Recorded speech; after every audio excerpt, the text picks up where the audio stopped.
Hey guys, Azarothy back at you with another video. Today we will be on the topic of my favorite class, the Warrior, specifically Fury Warriors. Today we'll be talking about every piece of gear Warriors should be looking to at least keep an eye out on in ZG. Now, this gear is not technically all of your best in slot. This is more for like new up and coming 60 Warriors or Warriors who haven't had luck in their main raids.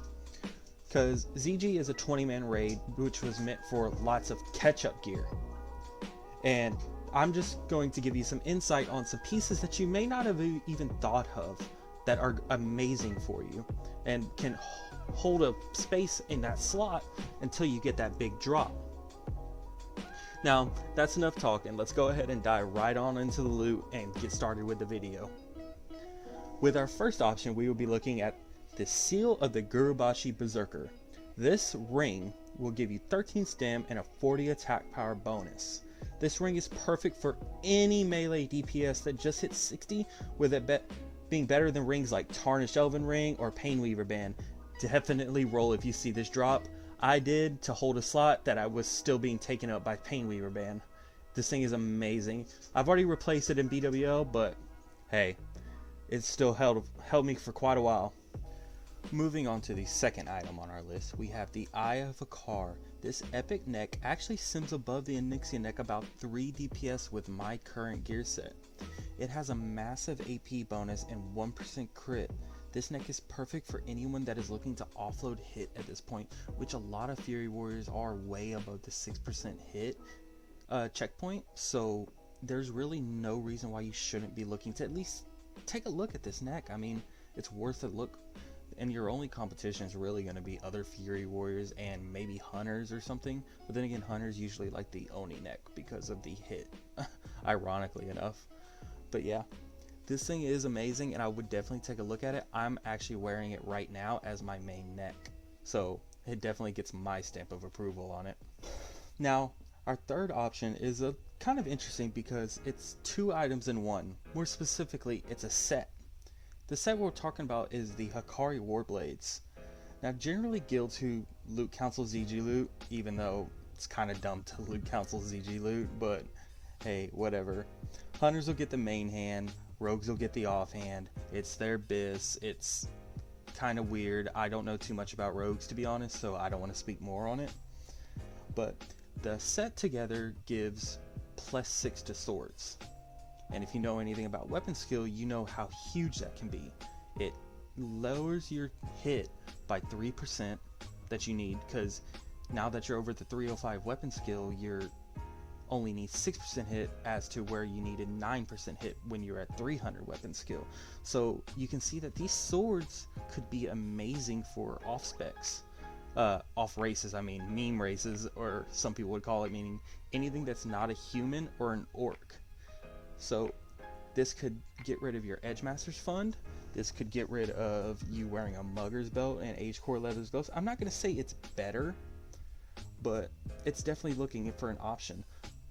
But once again, as I said, you're going to have to fight Hunters and Rogues who both have equal.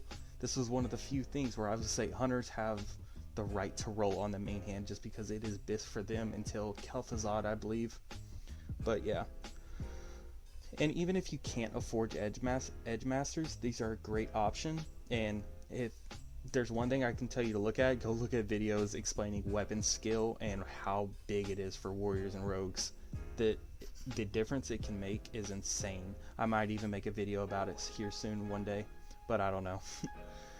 Moving on to a fourth item. We have a blue item called the Blood-Drenched Mask.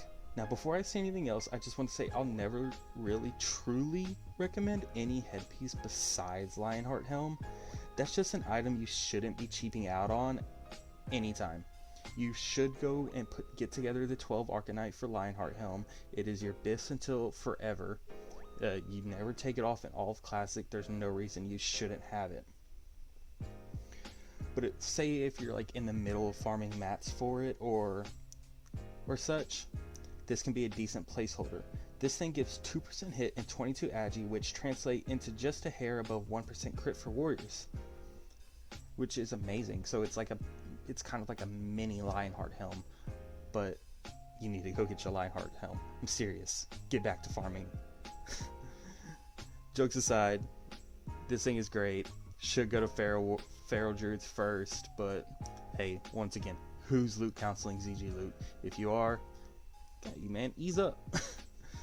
For the 5th item, we have it's the tier set bracers. I don't really know what to call them.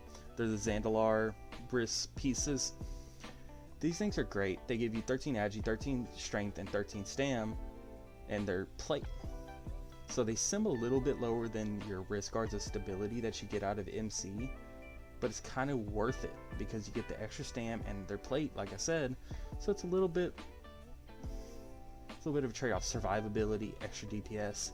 I usually tend to look at the extra DPS part because, hey, I don't care if I'm facing the floor as long as I'm on the top of the meters, you know? But that's enough on those. And raw DPS sims, you can't really look at it that way, because if you're not DPSing, you're not going to be if you're not alive, you're not going to be DPSing in the first place. So take it however you want it. I say either way is fine, but definitely this is an item any warrior should be looking for, and they drop like candy, so you're not going to have any problems getting a pair. And hey, it's extra rep too for your exalted enchant. Your 6th item, we have an item that drops off the fishing boss that can only be summoned by fishermen that have done the Nat Peggle quest. This item is FOROR'S EYEPATCH. This headpiece gives you 44 AP and 2% crit. This item could potentially be nice for a pre-bis warrior, but there's just so many options that are better. I can't ever see myself realistically wanting this headpiece, because as I said, go get your Lionheart helm, damn it. This next item is for the axe wielding Chad orcs out there. Now, I'm an alliance player through and through. My knowledge of human warriors is so much more than my orc warriors. As y'all can see in my my phase 4 bis video, y'all have criticized me on my axe knowledge, but this item is called the Ancient HAKKARI Manslayer. Now, this isn't all that great considering your other options like Deathbringer, Doom's Edge, and Cruel Shrek Edge of Chaos, but it's worth mentioning if you're still rocking blues, this is definitely worth a main spec role, since let's be serious, no one should be loot counseling ZG. But it has a nice proc that absorbs health and a nice 2.0 weapon speed, which is pretty good for an offhand. And last but certainly not least, we have an amazing piece of catch-up gear known as the Sacrificial Gauntlets. These gloves give you a 1% bonus to both crit and hit, along with 19 strength, effectively giving you 28 attack power. All of that from a blue item is absolutely insane, man. And the best part is they drop from multiple bosses. To put it in perspective, I run some GDTP runs on my Realm Peggle, and these always go for 20 to 40 G max because they just drop so often. And they only sim just a hair under Flame Guard gauntlets out of MC, I mean. They are that good, and a little bit of a transmog thing. They kind of look cool with the Black Dragon scale set, and once again, your only other option is really Flame Guard gauntlets. So definitely look out for a pair of these. If you're starving for hit, these are a nice option, and you're only going to be really rolling against tanks and ret paladins. That's about it, really. But yeah, guys, that's where I'm going to cut the video off. There might be a couple more items in there, like the hit ring or the hit cloak, but I don't feel like those are really worth looking for, because your other options are just so much better, and you can get those out of like dungeons and such. The options that I gave you are ones that are comparable to raid drops, in the very least. That even pre-bis warriors will be looking at these as upgrades. These are all the items any new Fury Warrior or even experienced Fury Warriors that are just having drop problems should be looking for. If you take a look at all the items I gave you and thought about it and how they work with your gear set and make smart decisions, I promise you, you'll be looking at the top of the DPS meters very soon. Well guys, that's all I have for y'all today.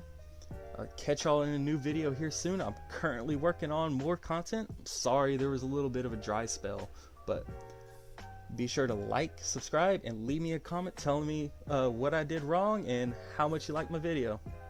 Peace out, guys.